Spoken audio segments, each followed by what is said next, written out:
Kan jam 2 ini KMI ada ceramah, mainnya hari KMI ini ngebet jam. PJ Ketua TPPKK Kabupaten Muba Asna Aini Apriyadi, ia juga sebagai pembina Aspenku Muba pada Selasa siang menghadiri acara anniversary Aspenku Sumsel ke-4 tahun di Hotel Aston Palembang.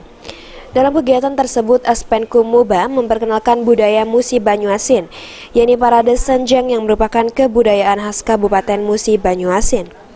Menurut Asna Aini, dengan ulang tahun Aspenku yang ke-4 tahun ini, ke depan dari setiap kabupaten bisa membentuk dan bergabung bersama Aspenku di Provinsi Sumatera Selatan. Selain itu, Muba juga akan memperkenalkan kuliner ciri khas daerah melalui UMKM dan UP2K. Jadi hiburan, mohon hadirin bertepuk tangan. Harapannya untuk Aspenku ke depannya semoga dari kabupaten-kabupaten ikut menjadi anggota Aspenku, karena di Provinsi Sumatera Selatan ini ada 17 kabupaten, sedangkan yang baru ikut barangkali ada 2 atau 3. Ya. Jadi lebih bagusnya semuanya kompak membentuk atau bergabung dengan Aspenku Provinsi Sumatera Selatan. Oke, yang untuk ditonjolkan dari Muba sendiri apa yang Aspenku? Itu banyak sekali, masalah kuliner, masalah kue-kue juga sudah siap dari UMKM dan UP2K.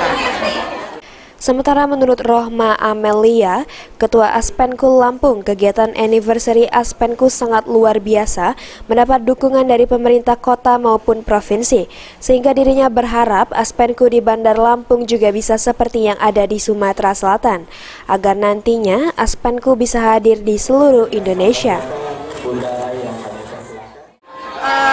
Sangat spektakuler ya, luar biasa, di luar ekspektasi saya.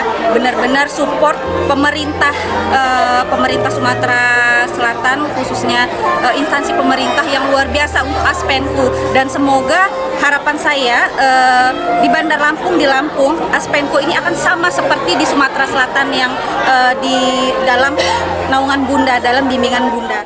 Eki Saputra, PAL TV.